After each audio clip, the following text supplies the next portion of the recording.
वालेकुम नाजरीन, बांधी से रिपोर्ट शामिल करते हैं सिकंदर अली जमाली की। थैलेसीमिया की बीमारी में मुब्तला बच्चों की मदद के लिए बरोही मार्केट में ब्लड कैंप लगाया गया। कैंप में बांधी के सेहतमंद सैकड़ों नौजवानों ने खून का अतिया दिया।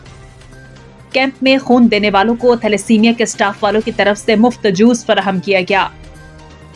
थैलेसीमिया की फील्ड मैनेजर मोहसिन अली अबड़ो ने अपने स्टाफ काशिफ अली केरियो, बिलाल तुनियो, अमजद अली डाहरी, अब्दुल वहाब और मोहसिन अली मरी के हमरा नेशनल प्रेस क्लब बांधी में सहाफियों को तफसीलात बताते हुए कहा कि थैलेसीमिया सेंटर नवाबशाह में सैकड़ों बीमार बच्चे रजिस्टर्ड हैं जिनको खून की सख्त जरूरत होती है।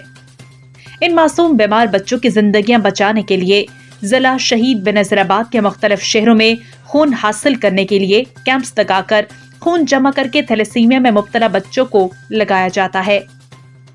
Thalassemia field manager Mohsin Ali Abro ने मजीद कहा कि शहर बांदी के सेहतमंद नौजवानों ने बड़ी तादाद में कैंप पर पहुंचकर खून का अतिया दिया है, जो कि बेहतरीन अमल है।